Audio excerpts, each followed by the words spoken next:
একদিকে কোচবিহারে বিজেপি বিধায়কের নেই দেখা, বিজেপি পার্টি অফিসে গোবর ছুড়ে প্রতিবাদ। অন্যদিকে শিলিগুড়িতে বিরোধী বিধায়কদের ন্যায্য অধিকার আটকে দেওয়ার অভিযোগ। অনশনে বসলেন বিজেপি বিধায়ক শঙ্কর ঘোষ। নির্বাচনের প্রাক্কালে উত্তরবঙ্গে আবারও শাসক বিরোধীর তরজা তুঙ্গে। দৃশ্য 1। বুধবার তুফানগঞ্জ 1 নম্বর ব্লকের মারুগঞ্জ বিজেপি দলীয় কার্যালয়ের সামনে অভিনব বিক্ষোভে সামিল হন স্থানীয়রা। 2 ট্রলি ভর্তি গোবর ঢেলে প্রতিবাদ বিক্ষোভকারীদের। পাশাপাশি বিজেপির দলীয় কার্যালয়ের সামনে টাঙিয়ে দেওয়া হয় মারুগঞ্জ শুভবুদ্ধি সম্পন্ন নাগরিক ব্যানার।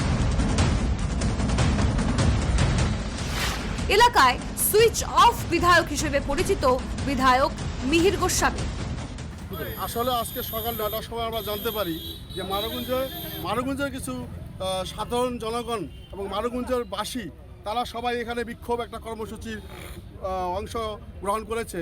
এবার সেই খবর পেয়ে আমি এখানে আসি ঘটনাস্থলে, এসে দেখি এইখানে নাটাবাড়ি মানুষের যে অভিযোগ, সাধারণ মানুষের যে অভিযোগ, একটাই অভিযোগ যে আমরা নাটাবাড়ি কাণ্ডের যে আমাদের বিজেপির বিধায়ক মিহির গোস্বামীকে ভোট দিলাম, সেই ভোট দিয়ে উনি নির্বাচিত হলো এবং উনি আমাদের জনপ্রতিনিধি, কিন্তু 5টি বছরের মধ্যে একটা দিনও তাকে আমরা কখনো দেখলাম না তার চেহারাটা, এবং তার পাশাপাশি তার কোনো উন্নয়ন কিন্তু তার তহবিল থেকে করা হয়নি।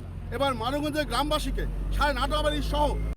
দৃশ্য 2। অন্যদিকে বুধবার তৃণমূল কার্যালয়ে গোবর ছোড়ার পর বৃহস্পতিবার সকালে শিলিগুড়িতে অনশনে বসলেন বিজেপি বিধায়ক শঙ্কর ঘোষ।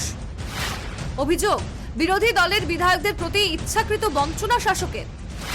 রকেটের গতিতে বাড়ছে তৃণমূল নেতাদের সম্পত্তি। কাজ 30 লাখ টাকা শুরু করেন, কেননা এই যে না হলে ওনাদের বাড়ি ঘরের উন্নতি কি করে হবে, ওনাদের বড় বড় গাড়ি সম্পত্তি রিসোর্ট এগুলো কি করে হবে। আমি তো আপনাদেরকে বলবো যে শিলিগুড়ি শহরের যারা আছেন বড় বড় লোক, বিধায়ক তৃণমূলের কাউন্সিলর যারা আছেন কি অন্যান্যরা যারা আছেন, তাদের নেতাদের একটু বাড়ি দেখাবেন বাইরের থেকে, তাদের চাকচিক্য দেখলেই অবাক হয়ে যাবেন। কেউ কাজ করছে না অথচ তাদের সম্পত্তি রকেটের গতিতে বাড়ছে।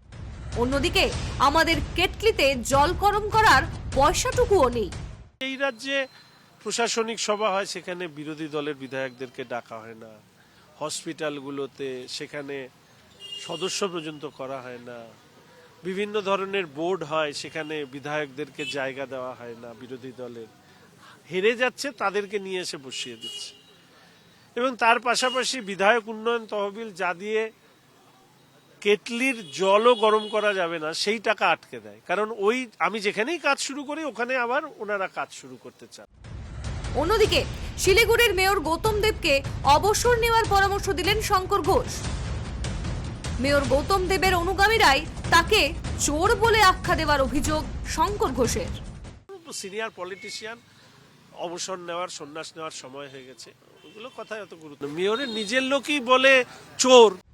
মোদ্দা কথা, 26-এর নির্বাচনের প্রাক্কালে শাসক বিরোধীর তরজায় উত্তপ্ত হয়ে উঠেছে উত্তরবঙ্গের রাজনীতি। একদিকে কোচবিহারে বিজেপি কার্যালয়ের বাইরে গোবর ছোড়াছুড়ি, অন্যদিকে শিলিগুড়িতে উন্নয়নমূলক কাজে পরিকল্পিতভাবে বাধা প্রদানের অভিযোগ। এসবের পর কি গিনিপিগ হতে চলেছে আমজনতা? শাসক বিরোধীর দ্বন্দ্বে কি আবারও ভুগবে সচেতন নাগরিক?